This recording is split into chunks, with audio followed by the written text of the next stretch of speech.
At the bustling Atlanta airport, a resilient black woman from humble beginnings was racing against time to catch the most pivotal flight of her life. Suddenly, an elderly man collapsed, suffering a heart attack. No one intervened.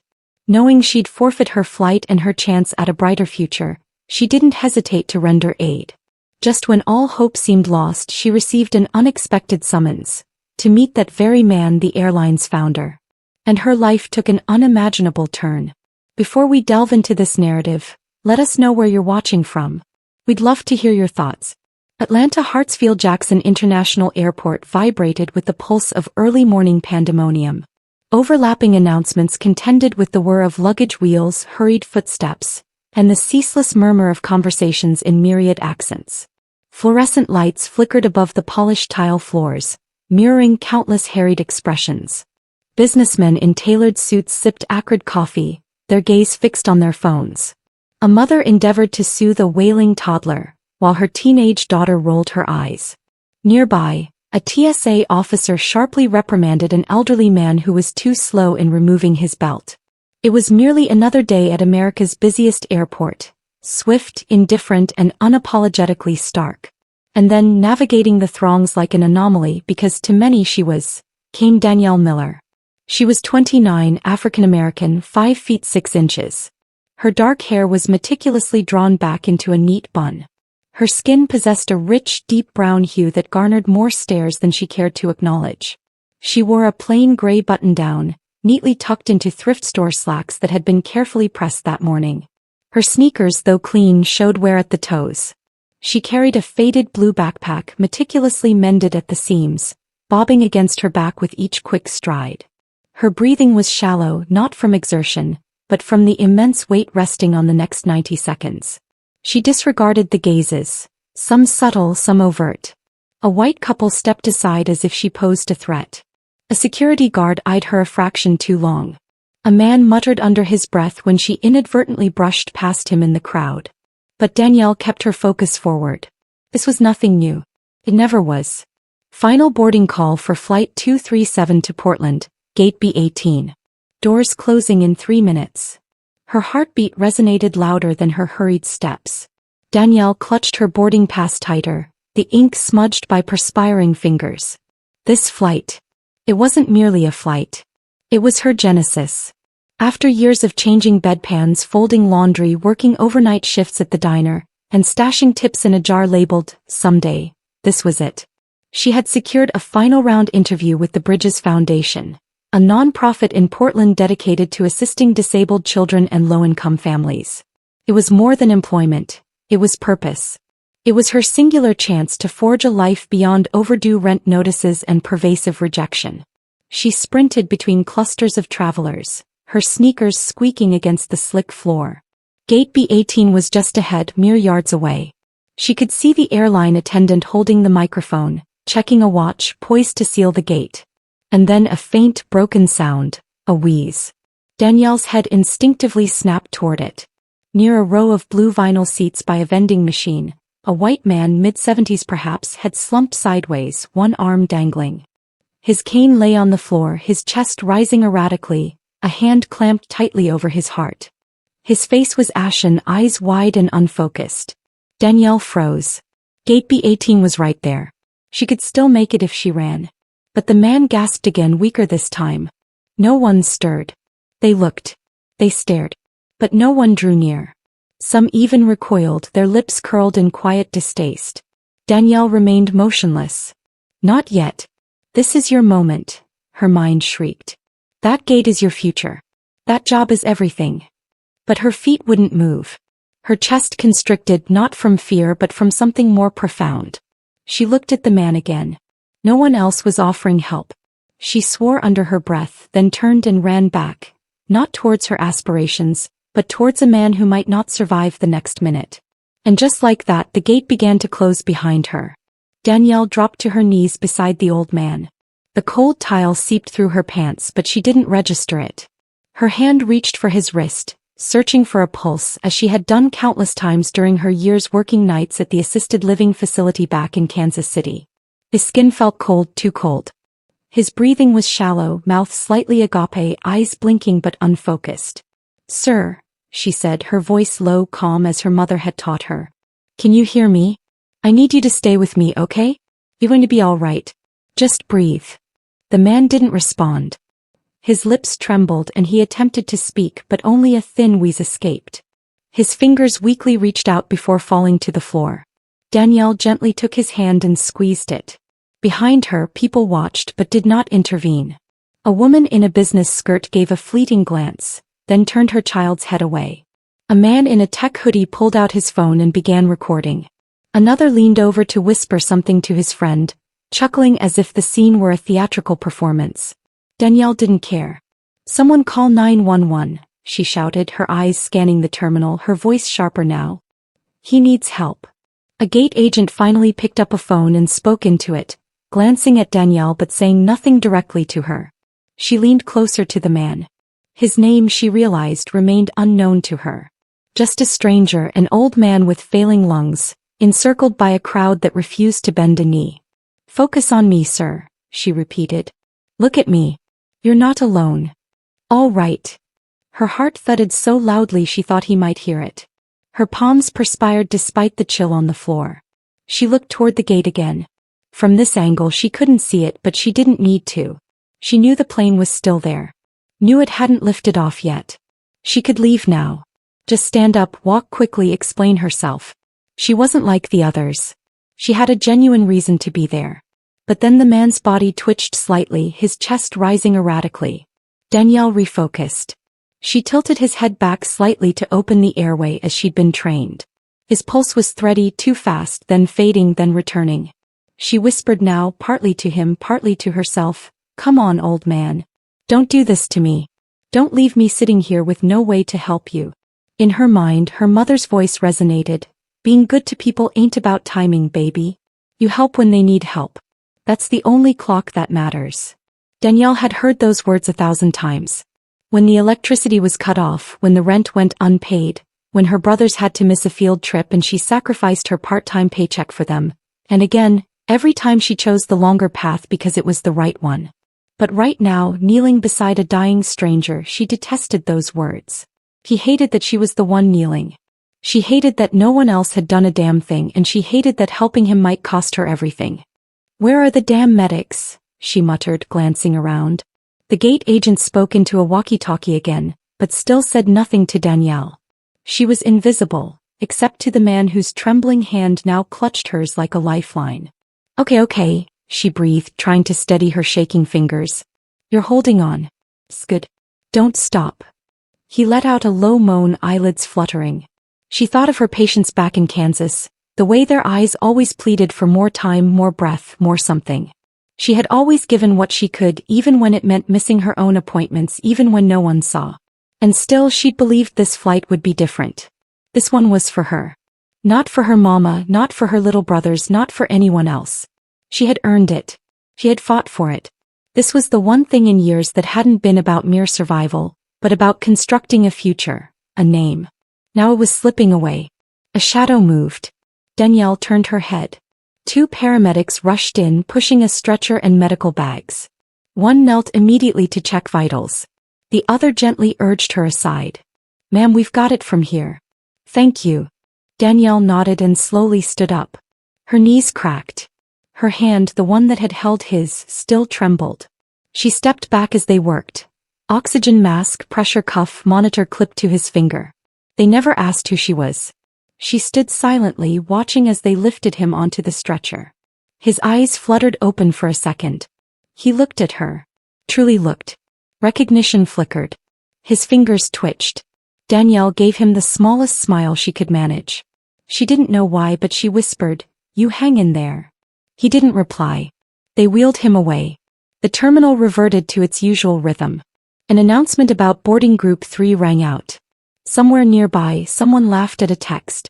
The world had already moved on. Danielle looked down at her hands, then at the empty spot where the man had been. She turned toward the gate. Her heart plummeted. The door was closed. The attendant gone. The plane was gone. She checked her phone. 3 missed calls. 1 voicemail. A text from the foundation's coordinator. "We're so sorry you didn't make it. We understand if you're no longer interested in the position." Her fingers hovered over the screen. She typed, "I'm so sorry. I had an emergency. I won't be able to make it in time." She paused. She stared, then hit send. She stood there a moment longer, boarding pass still in her hand, now crumpled at the edges. Her chest didn't feel proud or noble, just weary. A man in a gray TSA vest passed by, glanced at her, then looked away as if she were just another problem too close to shift change. Danielle turned toward the seats. Her legs gave out when she sat, her back slumped. She had done the right thing. She knew it. But doing the right thing didn't pay rent. Doing the right thing didn't get her to Portland. It didn't change the fact that all she had left in her bank account couldn't buy another ticket. She rested her forehead in her hands, closing her eyes to block out the fluorescent lights and the world around her. She didn't cry. Not yet. She just breathed, slow and shallow like the man had just minutes before, and quietly she wondered if she had just let her only shot slip through her fingers forever. The airport clock ticked past noon, though time had ceased to hold meaning for Danielle. She sat slumped in the corner near gate B18, the same spot she'd collapsed into after the paramedics wheeled the old man away and the last call for her flight faded into silence. Her body was present, but everything else, her mind, her heart, her purpose, felt adrift. Around her, the airport continued its ceaseless motion. The same intercom voice announced flights to Chicago, Denver, Miami. People checked their watches, made phone calls, chewed gum. A little boy shrieked over a spilled juice pouch while his mother negotiated with a gate agent about seating. It was as if the world had resumed a performance from which she'd been excised. Danielle stared at the text message on her phone, the one she'd sent 20 minutes ago. No reply, not even a read receipt. She knew what that signified. They'd moved on too. There were plenty of other candidates. Candidates who hadn't missed their flight. Candidates who hadn't stopped to help an old man gasping for breath. Candidates who had done precisely what they were supposed to do, show up. She had striven so hard to prove that she was more than her zip code, more than her paycheck, more than the stereotype. She had meticulously crafted every step, resume, interview answers, outfit, hair bun tight enough to ache. But none of that mattered now. She didn't show. She failed. Her thumb hovered over the screen. For a moment she considered typing out some lengthy explanation, something that would make them comprehend she wasn't irresponsible or late by choice. But what would she even say? "Sorry, I missed the most important meeting of my life. I was trying to keep a man alive with nothing but instinct and shaky hands. Also, I'm broke and have no way of rescheduling this flight. But please believe I'm a professional." No, they wouldn't understand. Not truly. Not people who never had to count quarters at the gas station or debate between rent and groceries. She turned the phone off. No vibration, no signal, just silence. Her stomach rumbled, reminding her she hadn't consumed anything since the yogurt at 5 a.m. The thought of food made her nauseous. What little money she had left was intended to last through her first week in Portland. Food, bus fare, maybe a thrift store blazer for the second interview if she got that far. Now the only thing she could afford was perhaps a black coffee and a ride back to the boarding house she was crashing in until her return flight, which she no longer required. The ache in her chest wasn't merely disappointment. It was that deep, bitter kind of ache that arises when you know you did the right thing and still lost everything. She leaned back in the hard plastic chair, eyes stinging. But the tears wouldn't come. Not yet. She was too weary for tears. A janitor pushed his cart slowly past her. An older black man with silver hair tucked under a navy cap, moving with the rhythm of someone who'd worked long enough to know the day wasn't going to get easier. He glanced her way. She noticed but didn't speak. He emptied a trash can nearby, then paused, his eyes resting on her face as if he disowned something most people didn't bother to seek. "You okay, miss?" he asked, his voice soft, gravelly. Danielle forced a tired smile. "Just missed my flight." He didn't respond immediately, just nodded slowly as if he comprehended more than the words she uttered, as if he'd heard that kind of answer before, wrapped in a tone of defeat that spoke of more than a boarding pass. "Well," he finally said, "you still breathing, that's something." She let out a breath that almost sounded like a laugh, not because it was humorous but because it felt good to be seen. "Yeah," she said quietly. "That's something." He gave her a slow, knowing look before pushing the cart along, letting her sit with whatever that implied. The sound of his wheels faded, replaced again by boarding calls and rolling suitcases. Danielle sat there for what felt like hours. Her legs were stiff. Her back ached. She wasn't sure where to go, but the thought of standing up felt like too much effort for a future that had already unraveled. At some point she rose more from instinct than willpower and began walking. The crowds thinned as she traversed through terminals. Her bag felt heavier now, her steps slower. She didn't have a destination, just needed to move. Perhaps that would divert her from the growing lump in her throat. She wandered past stores she couldn't afford. Restaurants filled with families. Solo travelers watching Netflix with noise-canceling headphones.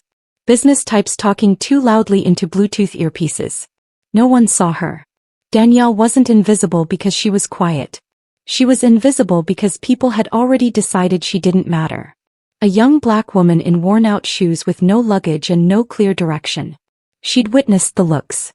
She'd witnessed them her whole life. In school, in stores, on job interviews where they smiled too widely but never called back. In hospitals where she cleaned up after patients who wouldn't look her in the eye but still clutched their bags tighter when she passed. She was accustomed to fading into the background. But right now it stung. As she passed a small coffee shop tucked behind a Hudson News, the barista, a white woman in her early 20s with a messy bun and tired eyes, glanced up from behind the counter and called out, "Miss Danielle Miller?" Danielle stopped mid-stride. She turned slowly, confused. "What, you're Danielle, right?" the barista asked, stepping out from behind the register. "Someone left a message for you. Said to ask you to go to gate C3. Said you'd know what it's about." Danielle blinked. "What? Who?" The woman shrugged. "Didn't say, just asked me to tell you. You were described pretty specifically." Danielle stared at her, trying to make sense of it. Gate C3? That wasn't where her flight had been, and no one else should have known her name. Her heart pounded again, but not from panic. From the strange, unsettling spark of possibility. She didn't say thank you. She just nodded and turned toward Concourse C, backpack thumping once more against her shoulder, feet dragging but moving forward. She didn't believe in miracles, but something was beckoning her, and for the first time in hours she followed. The walk to gate C3 felt longer than it should have. Danielle moved slowly, unsure if her legs were sore from all the rushing earlier or from the weight of uncertainty pressing down on her. She kept glancing around, half expecting someone to stop her and say it was all a mistake, that no one had called her name, that no message had been left, that she was imagining things in the fog of exhaustion and disappointment. But no one stopped her. The barista had spoken her name clearly, confidently, and someone had known exactly who she was, even after the morning had dissolved into a quiet disaster. Gate C3 came into view, but it wasn't crowded like the others. No families with crying kids. No travelers lined up with boarding passes. Just two men in navy suits, both white, both serious-looking, standing near a small side door labeled, "Authorized Personnel Only." They weren't airport security and they didn't resemble flight staff. As she approached, one of them stepped forward. "Miss Danielle Miller?" he asked, his voice calm, practiced. Danielle stopped a few feet away, brow furrowed. "Yeah, I'm Danielle." The man nodded and offered a polite smile. Not warm, not cold. "Mr. Bradford would like to speak with you if you'd follow us, please." Her stomach churned. "Mr. who?" "Bradford," the man repeated. "He asked that we bring you to him directly." She stared at them for a second longer, trying to decipher their body language, to ascertain if this was some prank or mistake or something worse. But they didn't appear threatening. They looked official, calm, as if this wasn't the first time they'd delivered a peculiar request in a busy terminal. "Okay," she said quietly, more out of curiosity than trust. She followed them through the side door. They led her down a short, carpeted hallway that opened into a quiet lounge area, far removed from the chaos of the terminal. The lighting was soft, the furniture rich leather, the kind of space people like her weren't usually invited into. There was a tray of untouched croissants on a glass table. Classical music played faintly from somewhere overhead. Danielle stopped just past the threshold, unsure if she should step further. She glanced around, her shoulders tight, backpack strap clenched in her fist. Then from a large leather chair near the window a voice spoke. "I was afraid I wouldn't see you again." Danielle turned. And there he was. The old man, not slumped over and gasping this time, but sitting upright, legs crossed, dressed in a tailored navy suit. His silver hair was neatly combed and a porcelain teacup rested on the table beside him. His posture, his presence, it all radiated ease, control, and affluence. He stared stunned. You, she breathed. He smiled. Yes, me. Danielle took a step closer, still trying to process what she was witnessing. Are you okay? I mean, earlier I was in bad shape, he said gently. But you got me through it. You kept me calm until the medics arrived. You saved me. She shook her head slightly, still on edge. I just did what anyone would have done. He raised an eyebrow. You think so? She said nothing. The man uncrossed his legs, leaning forward slightly, resting his elbows on his knees. Sit down, Danielle. She hesitated, then slowly lowered herself into the chair across from him. The leather creaked beneath her. Her hands remained in her lap.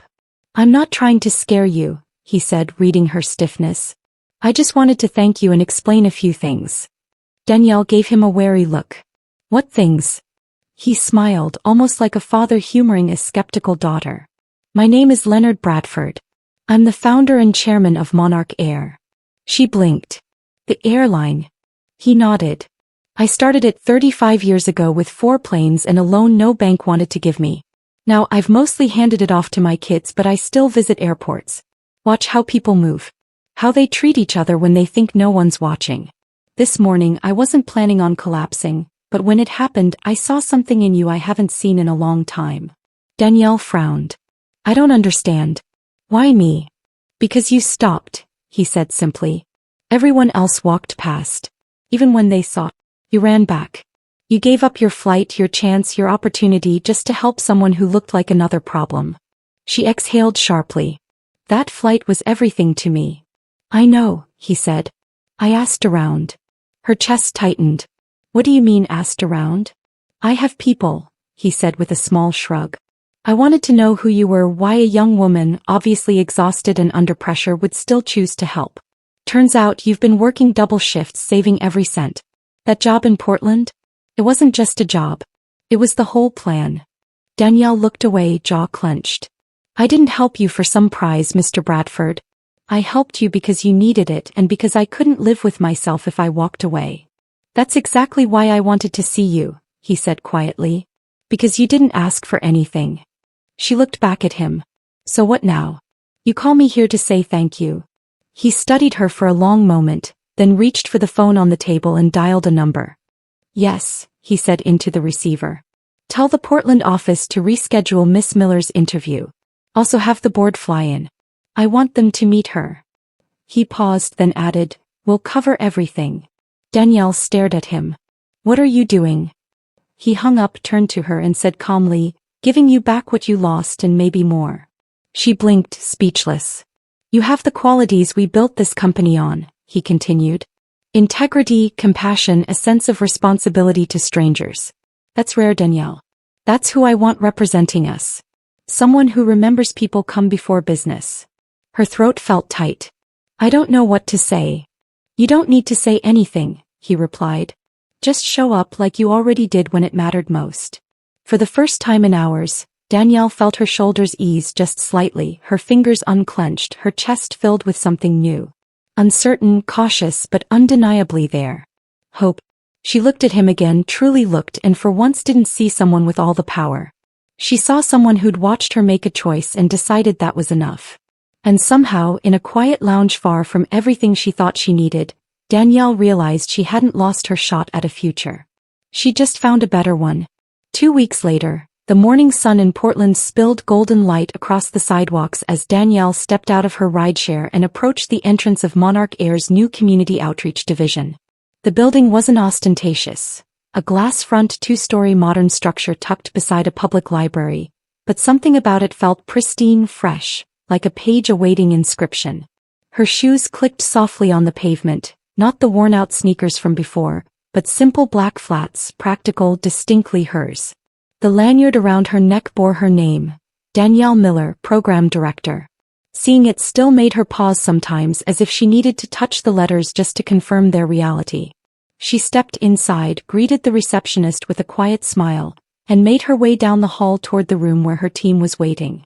Today was their first full strategy session, and she had prepared for it as if her life depended on it, because in some ways, it did. Not survival, she'd done that her whole life. This was about building, giving back in ways that mattered, using her voice in places where people like her rarely secured a seat, let alone a microphone. They were launching an initiative to serve elderly passengers, low-income families, and underappreciated caregivers. People who, like her mother, had given the best of themselves without seeking recognition. And now she got to shape the program from the ground up. The budget Bradford's board approved was more than she'd ever seen in her personal account. It wasn't limitless, but it was more than sufficient to do impactful work if she remained grounded, thoughtful, focused.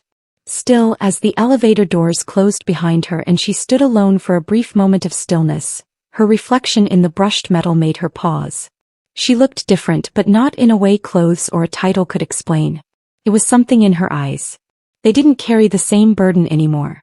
There was still worry, certainly, still a need to prove herself, still doubt gnawing at the edges, but underneath it all, there was pride, quiet, earned pride. Later that afternoon, during a break in meetings, someone from Monarch's media team stopped by the office with a camera and a clipboard. The man was young, enthusiastic, and clearly poised to transform Danielle's story into a polished piece of PR. He started discussing angles, headlines, the viral potential of the girl who gave up her flight. But Danielle raised a hand before he advanced too far. "I'm not doing interviews," she said simply. He blinked. "Oh, I thought Mr. Bradford said." "He said I'd have the job," she said, her tone firm but kind. "Not that I owed anyone my story." The man hesitated, glanced down at his notes, then nodded. "Got it. I'll let them know." She thanked him and once he was gone sat back in her chair, arms crossed loosely, staring out the window at the trees swaying in the early autumn breeze. Telling the world what she did wasn't why she did it. She hadn't helped Bradford because she wanted to be discovered or rewarded. She hadn't even considered reward. She did it because he was a person who needed help and no one else stopped. That was it. In truth, she hadn't even told her roommates the full story. All they knew was that the interview had been rescheduled and she'd gotten the job. They'd hugged her, shrieked a little, shared a cheap bottle of wine that night. But she'd omitted everything about Bradford, the airport lounge, the suits, because telling it aloud made it feel like it wasn't hers anymore. And it was hers entirely. A few days later, Danielle walked alone through Washington Park, just north of downtown, a paper cup of tea warming her hands. It was late afternoon, quiet, the wind soft through the evergreens. She enjoyed coming here after long meetings. It reminded her of the simplicity she used to crave when everything was chaos. On the bench ahead, an older woman was struggling with a heavy bag, attempting to lift it into a cart with one hand while holding her cane with the other. Her movements were slow, unsteady. A young woman, perhaps a college student, paused, looked around, then stepped forward and offered to assist. The older woman smiled with clear relief, and the two began to converse as the bag was lifted, rearranged, secured. Danielle stopped walking and watched from a short distance. She didn't interrupt, didn't take out her phone, or try to insert herself into the moment. She just stood there, silent and still, her heart quietly swelling. Because in that moment she saw herself, not in the helper or the woman in need, but in the space between them. That quiet place where compassion moves before thought, where the world softens for just a second and someone chooses to care. She turned and kept walking. Later in the office, someone had placed a framed photo on her desk without asking. It showed her and Leonard Bradford at the official ribbon-cutting ceremony the week before. In the picture they were both smiling. He held the scissors. She held the plaque. Behind them, the Monarch Air logo shimmered on a banner that read, "People before profit." She missed a flight that morning, missed it without knowing it would cost her everything she had worked for. But she made a different choice, a harder one.